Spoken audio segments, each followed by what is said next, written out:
आवाज आ रही students? Hello. Yes sir. Yes sir. हाँ, कल practical yes sir. Okay, practical का बताया था क्या कल? एक यस सर, बताया था। बताया था, ध्यान है ना? ठीक है, तो आपका ये चौथा यूनिट है ना? मतलब अभी तक एक बार रिकॉल करा देता हूं मैं आपके।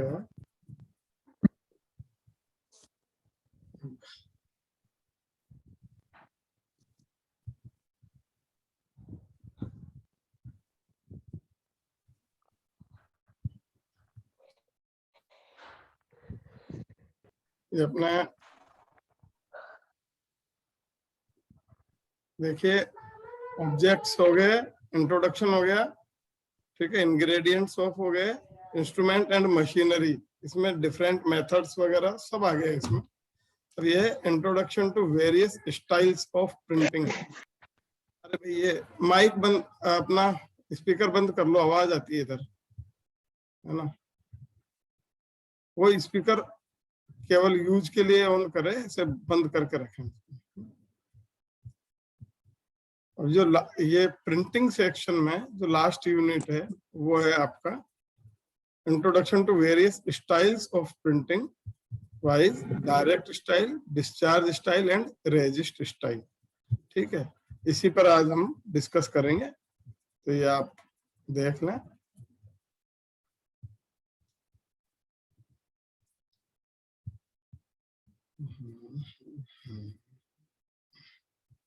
तो different styles of printing. Styles का मैंने आपको बताया था स्टूडेंट्स। क्या होता है स्टाइल मीन्स? आप बताओ, गौरव माहेश्वरी। गौरव माहेश्वरी है क्या क्लास में? हेलो,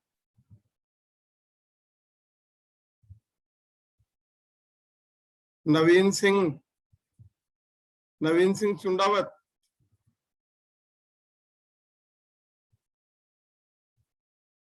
ये स्टूडेंट है भी या नहीं है भाई क्लास में? क्या आवाज नहीं आ रही है इनको?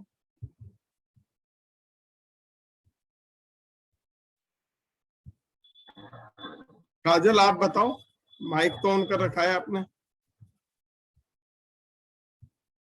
Hello, hello. Yes sir. हाँ बोलिए, माइक आपका ऑन था ऑलरेडी, बोलिए अब। स्टाइल से मतलब क्या समझते हैं?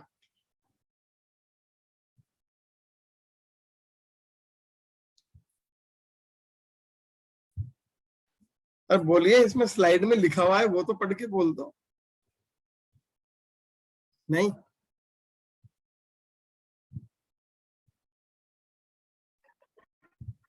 हेलो,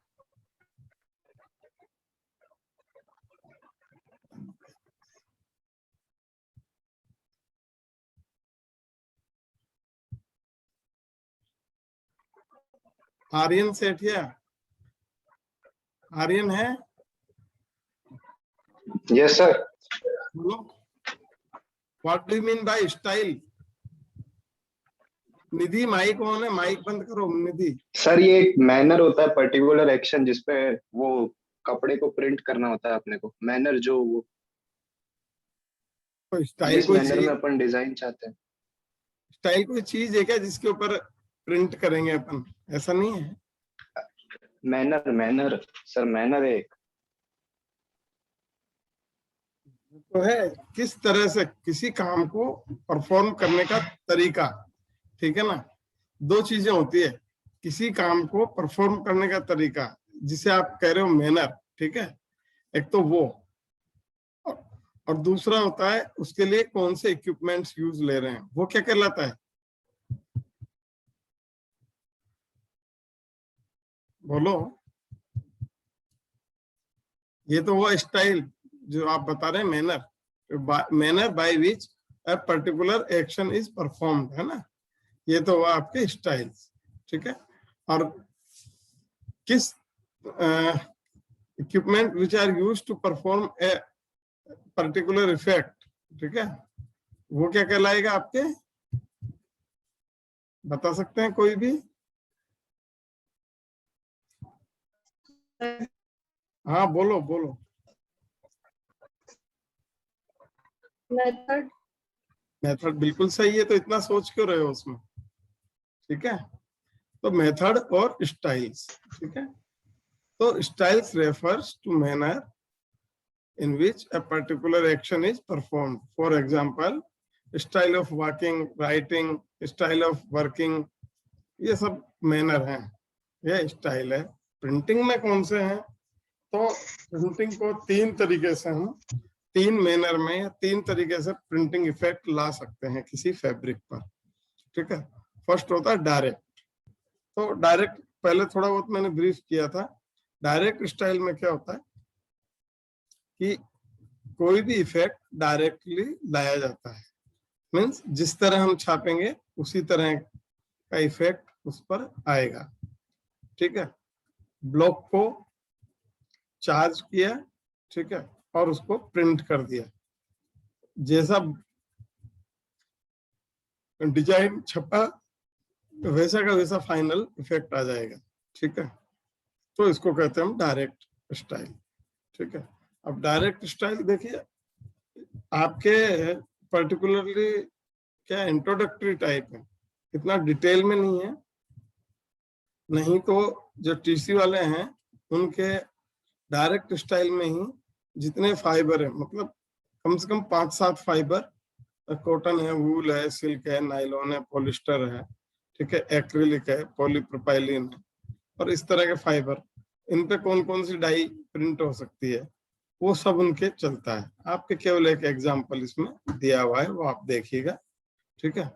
तो डायरेक्ट स्टाइल में क्या है, this style is also refers to as style to as steam style, means steam style कहते हैं इसको, रीजन है उसका कि इसमें जो इफेक्ट है वो उसका फिक्सेशन स्टीम के थ्रू होता है। क्या हुआ दिनेश? स्टीम के थ्रू फिक्सेशन होता है, फाइनल कलर का जो डेवलपमेंट है वो स्टीम के थ्रू आता है, इसलिए इसको स्टीम स्टाइल बोलते हैं, ठीक है। The printed fabric is steamed to fix the colour, ये तो इसका रीजन हो गया। Now in this style the final design और अपीयरेंस ऑब्टेन्ड डायरेक्टली, जो इफेक्ट है वो डायरेक्ट ही आता है इसमें। Most classes of dyestuff are printed on the fabric by the direct style, direct style के थ्रू प्रिंट किए जाते हैं। ज्यादातर प्रिंटिंग सेक्टर में ज्यादातर इफेक्ट जो है वो डायरेक्ट स्टाइल के थ्रू ही आता है, ठीक है। आर्टिस्टिक फैब्रिक होते हैं या जिनमें थोड़ा वर्क होता है वो आइदर डिस्चार्ज या रेजिस्ट स्टाइल से आते हैं, ठीक है। Modern colours, vegetable colours, pigments and certain mineral colours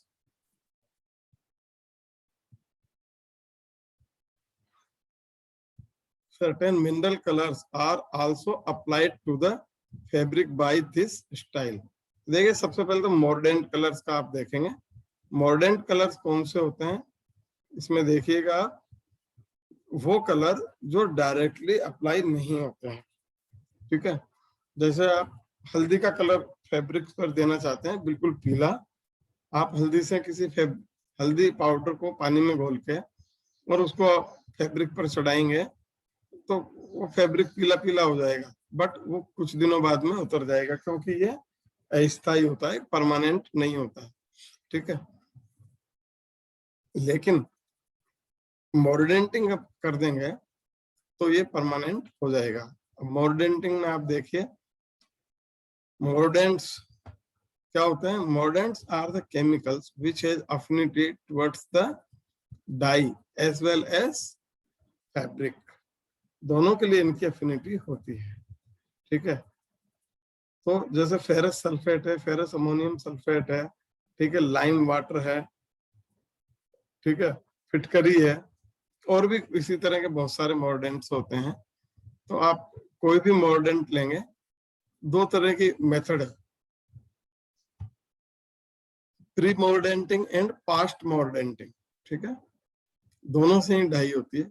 pre मॉर्डेंटिंग में क्या है, कोई भी फैब्रिक लिया, मॉर्डेंट का एक सर्टेन सॉल्यूशन बनाया, सॉल्यूशन में फैब्रिक को डिप करके पैडिंग कर देते हैं। ठीक है, और उसको अप्रोक्सीमेट डाई करते हैं, ड्राई करते हैं, सॉरी।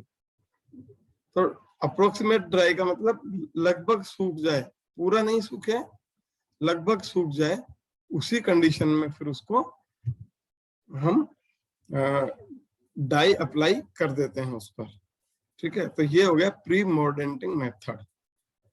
क्लियर हुआ स्टूडेंट्स? हेलो? यस सर, हो गया। ठीक है, अब पास्ट मॉर्डेंटिंग का सुनिए। पास्ट मॉर्डेंटिंग में क्या है, कोई फैब्रिक लिया, उसको पहले हम किसी वेजिटेबल कलर से या मॉडर्न कलर से डाई करते हैं। ठीक है, उसको ड्राई करने के बाद में मॉडर्न का जो सॉल्यूशन है उससे उसको पास करते हैं, तो जो कलर है वो अपने एक्चुअल फॉर्म में आएगा। ठीक है ना, और ये हमेशा ध्यान रखिए, डिफरेंट टाइप के मॉर्डेंट के साथ फैब्रिक मॉर्डेंट कलर अलग अलग रंग देता है। ठीक है, हिना को ले लीजिए, हिना मेहंदी जिसको बोलते हैं हम लोग। ठीक है, फेरस सल्फेट के साथ में उसका कलर थोड़ा डिफरेंट है, फेरस अमोनियम के सल्फेट के साथ में कलर अलग है, फिटकरी के साथ में अलग है, लाइम वाटर के साथ में उसका कलर अलग है। ठीक है ना, तो ये इस तरह से अलग अलग कलर देते हैं। तो modern colours, vegetable colours, vegetable colours जो नेचर से मिलते हैं उनको वेजिटेबल कलर बोलते हैं। ठीक है, जैसे मदार एक पेड़ होता है, आंकड़े, आंख का पेड़ आपने नाम सुना होगा, आंकड़ा या आंख बोलते हैं, उसकी जो जड़ होती है उससे रेड कलर मिलता है। ठीक है, इसी तरह पिगमेंट्स हैं, सर्टेन मिनरल कलर्स हैं, मिनरल कलर्स यानी जैसे मिनरल खाकी और एनिलिन ब्लैक, ये क्या है, मिनरल या माइंस से मिलने वाले कलर्स हैं। ठीक है ना, और these are also applied to the fabric by this style, direct style से ये कलर अप्लाई होते हैं। ठीक है, so the dyes are printed directly at the required places of the multicolored design on the fabric। Multicolour design मतलब जितना design चाहिए उतने डिजाइन में फैब्रिक पर ये कलर डायरेक्टली अप्लाई होते हैं। ठीक है, leaving the other portion white.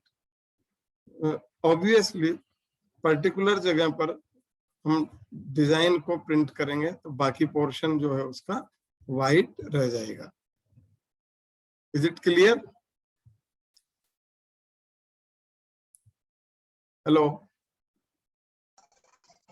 Yes sir. ठीक है, नाउ अब एक मेथड हम देख लेते हैं इसमें। ठीक है ना, printing of cotton fabric with naphthol padding method, मतलब नेपथोल पैडिंग मेथड के थ्रू किसी फैब्रिक को प्रिंट करना। ठीक है, तो इसमें क्या होता है, नेपथोल पैडिंग मेथड मतलब नेपथोल कलर फैब्रिक के ऊपर चढ़ाना। ठीक है, दो तरह के मेथड होते हैं हमारे पास में। फर्स्ट मेथड जो है वो होता है ये नेपथोल पैडिंग मेथड और बेस प्रिंट मेथड। मतलब नेपथोल जो है, नेपथोल के सॉल्यूशन से फैब्रिक को हम पास करते हैं, पैडिंग करते हैं। पैडिंग का मतलब पैडिंग मैंगल से फैब्रिक, पैडिंग मैंगल के बीच से फैब्रिक को पास करना। ऊपर एक रोल होता है, नीचे एक रोलर होता है। ठीक है, दोनों के बीच में से, जैसे गन्ने की मशीन के गन्ने की चरखी होती है, उसके बीच में गन्ना निकालते हैं, उसी तरह दो रोलर होते हैं ऊपर और नीचे, उन दोनों के बीच में से फैब्रिक को हम पास करते हैं। तो उससे क्या होता है, अच्छी तरह स्क्वीज हो जाता है, निचुड़ जाता है। ठीक है ना, तो पैडिंग एंगल से पास करने का केवल यही हुआ है। पर्पज है, ठीक है ना। तो naphthol padding method and base printing method, तो इसमें क्या होता है, नेपथोल का सॉल्यूशन बनाते हैं, उससे फैब्रिक को उसमें डिप करते हैं अच्छी तरह से।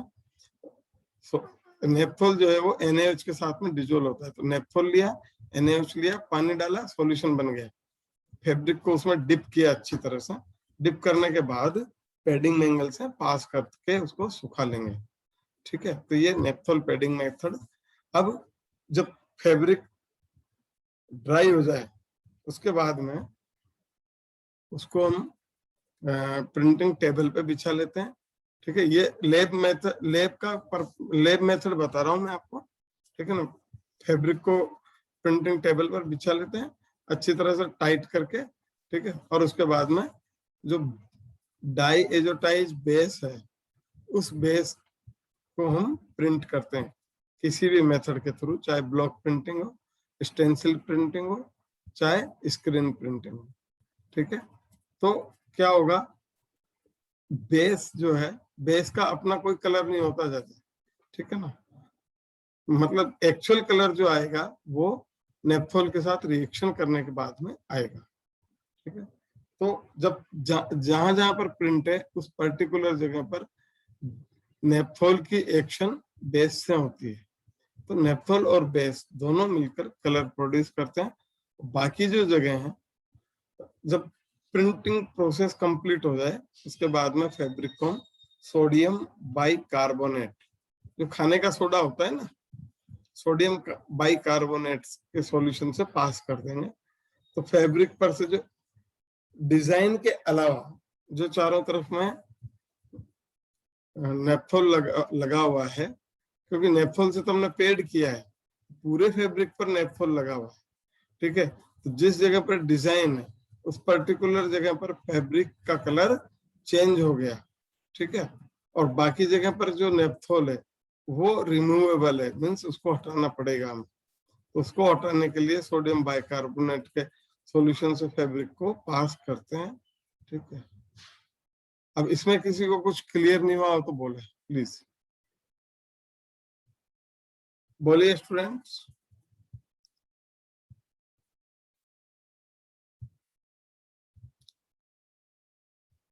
बोलिए भाई, आप बोलेंगे नहीं तो मुझे रुकना पड़ेगा, या फिर बोलिए क्लियर है, क्लियर है तो आगे बढ़ेंगे। क्लियर है सर। क्लियर है। अभिजीत मेहर, अभिजीत क्लास में हो या कहीं बाहर हो? Yes sir. क्लास में हो? जी सर। Hello, hello. हाँ क्लियर हेलो आवाज सर। आ रही है? हाँ हाँ बोलिए। ये क्लियर हुआ हाँ जो जी बताया सर। मैंने, जो अभी बताया क्लियर हो जी गया सर। ये? जी ठीक सर है, क्लियर हुआ। हाँ तो ये प्रिंट हो गया। अब जो नेपथोल से, वो देखिए कौन सा naphthol, AS, naphthol ASD, ASOL, ASTR, ASRL, ये नेपथोल्स के नाम है, ठीक है। ये इतने सारे हम काम ले सकते हैं, और भी नेपथोल है हमारे पास में, ठीक है, वो हम काम ले सकते हैं। The method is suitable for Baloch printing Baloch design. Baloch क्या होता है, ये देखिए, ये इसको हम ब्लोच कह सकते हैं, means more than 60% portion of the design is covered, ठीक है। 60% से ज्यादा पोर्शन इसका डिजाइन से कवर होना चाहिए, ठीक है। तो इसको हम ब्लोच कहेंगे। और ऐसा कोई खुला खुला डिजाइन जिसमें प्रिंटेड पोर्शन कम हो उसको हम ब्लोच नहीं कहेंगे, ठीक है। तो ये प्रिंट किया आपने, प्रिंट करने के बाद में फैब्रिक को आपने ड्राई किया, ड्राई करने के बाद में स्टीमिंग की, स्टीमिंग के बाद में इसका प्रोसेस है ना पूरा,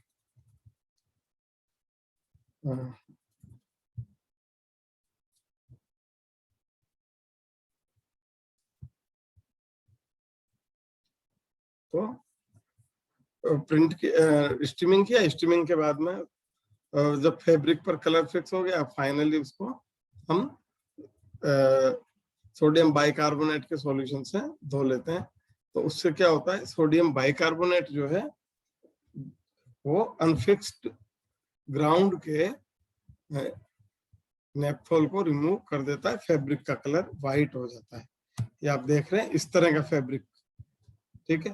ये पूरा ग्राउंड पहले डाई किया था, ठीक है, और डाई करने के बाद में ये क्या हुआ, इस पर्टिकुलर जगह पर डिजाइन आ गई, क्योंकि यहाँ पर हमने नेपथोल का ब्लॉक लगाया है, सॉरी बेस का ब्लॉक लगाया है, और उसके बाद में बाकी जगह व्हाइट हो गई। अब ये प्रोसीजर है जो भी मैंने बता दिया, इसको आप देख लो, ठीक है ना।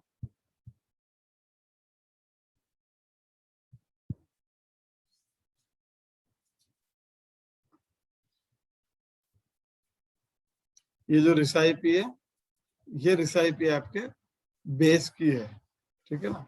सबसे पहले फैब्रिक का नेप्थोलेशन किया, नेप्थोलेशन के बाद में ये बेस से, मतलब डाई एजोटाइजेशन की रिएक्शन आपने पढ़ी होगी, 12th लेवल तक आ जाती है।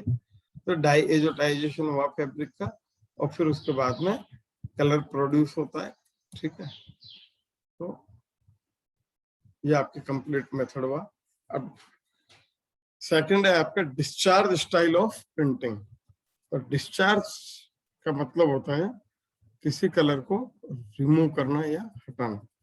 तो फर्स्ट नीड जो है इसके लिए वो होती है ए fabric which is already died. कोई फैब्रिक लेंगे जिसके ऊपर पहले से कलर हो किया हुआ हो, और वो कलर ऐसा होना चाहिए जो कि डिस्चार्जिंग एजेंट के प्रति सेंसिटिव हो। मीन्स डिस्चार्जिंग एजेंट जब अप्लाई करे तो उस पर्टिकुलर जगह से कलर उड़ जाए और वो जगह व्हाइट हो जाए, ठीक है। तो ये डिस्चार्ज स्टाइल देख लीजिए।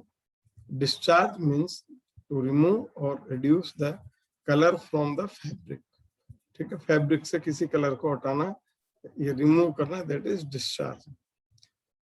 in this style the first need is a dyed fabric which is to be discharged. first need जो है dyed fabric है, ठीक है। a classical discharge is print is obtained when a fully dyed fabric is printed, ठीक है। Classical discharge print जो है वो कब मिलता है हमें, जब एक फुली डाइड मतलब होमोजीनियसली डाइड फैब्रिक जो है उसको एक ऐसे एजेंट से प्रिंट करते हैं which will chemically destroy the ground shade and produce a white discharge fabric। जहां जहां पर हम प्रिंट करेंगे उस पर्टिकुलर जगह का कलर, ये जो ब्लॉक है या ये केमिकल्स हैं वो मिलके उड़ा देंगे, ठीक है। और उस पर्टिकुलर जगह पर व्हाइट पोर्शन क्रिएट करेंगे, ठीक है।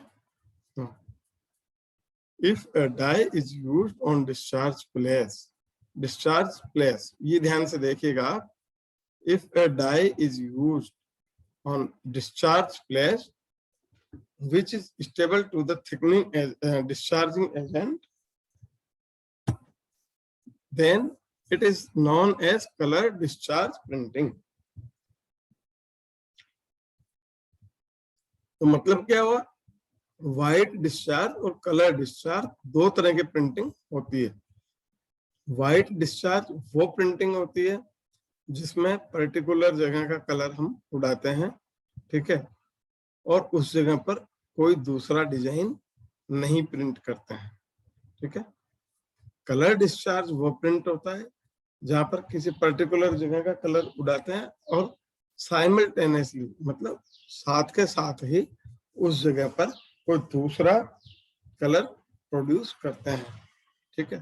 तो दूसरा कलर कहाँ से आएगा, वो जो दूसरा कलर है वो हम प्रिंटिंग पेस्ट में मिलाते हैं, और वो ऐसा कलर मिलाते हैं जिसके ऊपर डिस्चार्जिंग एजेंट का इफेक्ट नहीं है। ये क्लियर हुआ स्टूडेंट्स? क्लियर हुआ भाई, बोलिए। Yes, sir. में कोई क्वेरी हो तो पूछ लीजिएगा, बाद में भी अगर आप इसको पढ़ के। अच्छा, स्लाइड मिल गई आपको कल तक की? सभी स्टूडेंट्स को स्लाइड मिल गई ना? हेलो, बोलिए भाई, बोलिए मेरे। यस सर, आपने परसों भेजी थी ना? हाँ, मैंने परसों, मंडे को। हाँ परसों मैंने भेज दी थी, शायद 24 तारीख तक का काम था उसमें ना, ठीक है। Yes sir. बाकी अब जो है इसके बाद की जो स्लाइड है मैं भी पढ़ा रहा हूँ, ये आपको नेक्स्ट टाइम में भेज दूंगा, ठीक है। अब डिस्चार्ज स्टाइल का बता रहा था मैं। इफ ए डाई इज, ये बता दिया था, ठीक है। It is obtained simultaneously destroy the ground colour and fix the stable dye onto the fabric. तो कलर डिस्चार्ज कैसे मिलता है? ये जब हम कोई भी प्रिंटिंग पेस्ट है, उसके प्रिंटिंग पेस्ट के साथ में discharging agent plus acid dye, जिसके ऊपर डिस्चार्जिंग एजेंट का इफेक्ट ना हो, इनको सबको मिलाकर फैब्रिक को प्रिंट करते हैं तो हमें कलर डिस्चार्ज प्रिंट मिल जाएगा, ठीक है। तो इसका जो एक रेसिपी है वो आप देख लीजिए। आगे क्या है इसमें? डिस्चार्जिंग एजेंट डिस्चार्जिंग एजेंट जो है वो ऑक्सीडेशन करते हैं कलर का, और उस पर्टिकुलर जगह से कलर को रिमूव कर देते हैं, ठीक है। पोटेशियम क्लोराइड है, पोटेशियम डाइक्रोमेट है, और इसी तरह कुछ और कलर भी होते हैं जो कि डिस्चार्जिंग एजेंट का काम करते हैं, ठीक है। इसमें देखिए ये अलग अलग टाइप के डिस्चार्जिंग एजेंट है, जैसे सोडियम बाइसल्फाइड, टिन क्लोराइड यानी SnCl2 SnCl3, ठीक है, और सोडियम हाइड्रोसल्फाइड, ठीक है, and its stabilized form rangolite C and cephalin. These are stabilizing, these are discharging agent. Sodium bisulfite is used in discharge naphthalated ground, combined with zinc dust or sodium bisulfite. अगर sodium bisulphide दोनों लेंगे तो ये particular किसी जगह का नेफ्थोलेटेड ground का colour वहां से उड़ा देगा, ठीक है। It is used to discharging nephtholated ground combined with zinc dust and also used for discharging agent, discharging acid dye for the silk, ठीक है। तो एसिड डाई के लिए जो अगर सिल्क के ऊपर प्रिंट करें उसके लिए भी ये काम में आता है। जिंक डस्ट और ये जिंक डस्ट है और बाइसल्फाइड, ठीक है, sodium bisulphide. Now a great advantage of this printing is that it allows of white and colored pattern, white pattern और color pattern दोनों को ये अलाउ करता है, ठीक है। और एक इसका अच्छा मेरिट ये है कि डिस्चार्ज स्टाइल से हम शार्प बाउंड्रीज ऑब्टेन कर सकते हैं या प्राप्त कर सकते हैं, ठीक है। The demerit of this style is that only those colour which can be discharge have to be used since all colours are not dischargeable. ये अपने को ध्यान रखना है, सारे कलर डिस्चार्जेबल नहीं होते हैं। अगर सभी कलर डिस्चार्जेबल हो तो फिर हम कलर डिस्चार्ज ऑब्टेन ही नहीं कर सकते, ठीक है। केवल डिस्चार्जेबल डाई जो है वही हम ग्राउंड पर यूज लेते हैं, और जो नॉन डिस्चार्जेबल है वो हम प्रिंट में या डिजाइन में यूज लेते हैं। यहाँ तक किसी को कोई कंफ्यूजन हो तो बोलिए स्टूडेंट्स। क्लियर हुआ है?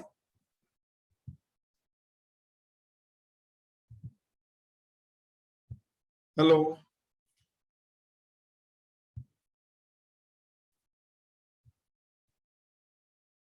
निधि जैन, निधि, यस सर। हाँ क्लियर हुआ आपको? Yes sir. Gaurav sir Maheshwari, ये वाली लाइन समझ नहीं आ रही कौन सी लाइन? सर, ये जो जिंक डस्ट एंड वो वाला क्यों यूज करते हैं? ये ब्राइटनेस देने के लिए करते हैं हाँ। ना। Sodium bisulphide is used in discharging naphtholated ground. Sodium bisulphide, actually sodium bisulphide जो है नेप्थोलेटेड ग्राउंड का नेथोल कलर को उड़ाने के लिए काम आता है, ठीक है, विद जिंक डस्ट के साथ में, and also used for discharging acid dye from the silk. अगर सिल्क के साथ में इसको हम लेते हैं तो क्या होगा? सिल्क के साथ में अगर हम इसको लेते हैं तो वो एसिड डाई में डिस्चार्जिंग एजेंट का काम करेगा, ठीक है, colour discharge printing on silk, तो ये डिस्चार्जिंग एजेंट का काम करेगा सोडियम बाइसल्फाइड, ठीक है। और बोलिए, एनी अदर स्टूडेंट? सर ये स्टेबलाइज्ड कंपाउंड क्यों यूज करते हैं? Very good. कहाँ पर था स्टेबलाइज कंपाउंड? देखिए, आपने फैब्रिक पर वेट डाई की होगी, ठीक है, तो सोडियम हाइड्रोसल्फाइड क्या है? वो रिड्यूसिंग एजेंट है। वेट डाई में इसको काम लेते हैं, ठीक है, और इसका अमाउंट कोई फिक्स नहीं रहता है। हम वेट येलो पेपर से इसका अमाउंट चेक करते रहते हैं बीच बीच में, ठीक है। अगर वेट येलो पेपर का कलर डार्क ब्लू है, इसका मतलब डाई सॉल्यूशन में सोडियम हाइड्रोसल्फाइड का अमाउंट बिल्कुल ठीक है।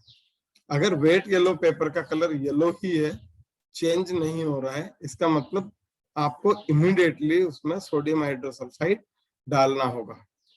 ये क्लियर हुआ स्टूडेंट्स? हेलो? Yes sir. हाँ, अगर आप Yes, sir. अगर आप सोडियम हाइड्रोसल्फाइड नहीं डालेंगे इमीडिएटली तो क्या होगा?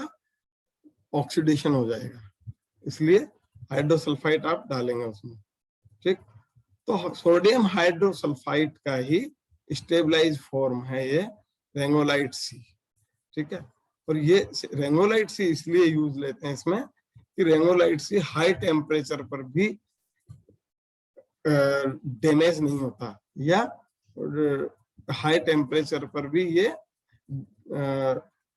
मतलब क्या बोलते हैं उसको, हाई टेम्परेचर को सस्टेन कर लेता है, जबकि सोडियम हाइड्रोसल्फाइड हाई टेम्परेचर पर उड़ जाता है। ये रूम टेम्परेचर पर भी अगर आप इसको खुला छोड़ देंगे सोडियम हाइड्रोसल्फाइड को, तो क्या होता है? इसकी स्ट्रेंथ कम हो जाती है।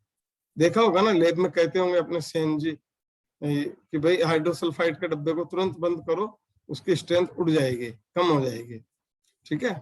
तो रेंगोलाइट सी हाई टेम्परेचर पर वर्क करता है और हाई टेम्परेचर पर ही रिड्यूसिंग एजेंट का काम करता है, और अपनी स्ट्रेंथ को हाई टेम्परेचर का मतलब है स्टीमिंग टेम्परेचर, क्योंकि इस स्टाइल में लास्ट में जो फिक्सेशन का काम है वो स्टीमिंग करती है। तो सोडियम हाइड्रोसल्फाइड की जगह पर हम रेंगोलाइट सी या सेफोलिन जो है वो यूज लेते हैं, क्योंकि ये जो एजेंट हैं ये हाई टेम्परेचर पर रिड्यूसिंग अपना हाई टेम्परेचर को भी सस्टेन कर लेते हैं, और फैब्रिक को मतलब फैब्रिक पर जो कलर चढ़ाया है उस या प्रिंट किया है उसको रिड्यूस नहीं होने देते हैं, ठीक है। ये क्लियर हुआ student? Yes sir. Yes, sir. Any other confusion? कोई क्लियर नहीं हुआ तो बोलिए, नहीं तो आगे बढ़ते हैं। हेलो, ठीक है, आगे बढ़ते हैं। Now a great advantage of this print is that it allows of white and colored pattern being produced on the dyed ground. Dyed ground पर white और colored pattern दोनों ही ये प्रोड्यूस कर सकती है, ठीक है। Now It enables production of colored blocks with sharp outlines. जो डिजाइनफुल ब्लॉक होते हैं उनको बोलते हैं ब्लॉचेस, ठीक है। तो कलर्ड ब्लॉक्स को ये शार्प बाउंड्री के साथ में प्रिंट कर सकते हैं। Generally difficult to obtain by direct style. इतनी शार्पनेस डायरेक्ट स्टाइल में पॉसिबल नहीं होती है, ठीक है ना। इतनी हम डिस्चार्ज स्टाइल से प्राप्त कर सकते हैं, ठीक है। Discharge have to be used since all colours are not. और अच्छा, इसका डिमेरिट देख लीजिए। डिमेरिट क्या है? The demerit of this style is that only those colours which can be discharged have to be used in ground करते हैं।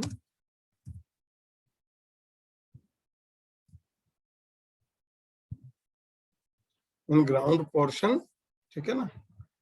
Ground portion में केवल वही कलर काम ले सकते हैं हम जो कि डिस्चार्जेबल हो, ठीक है। नॉन डिस्चार्जेबल कलर को हम काम नहीं ले सकते हैं, ठीक है। अब ये वाइट डिस्चार्ज प्रिंट की रेसिपी है, ये आपको मैं नेक्स्ट टर्न पे बताऊंगा, ठीक है। कोई कंफ्यूजन हो तो बोलिए। और मैं वीडियो साथ के साथ डाल रहा हूँ, आप YouTube पे जाके उसको ले सकते हैं। नहीं तो कोई कंफ्यूजन हो मेरे को बताएंगे या मिल लेंगे। मेरे लोकलाइज कोई भी व्यक्ति, कोई भी स्टूडेंट आके मिल ले, ठीक है। वीडियो मैं बता दूंगा उनको कहाँ से मिलेंगे।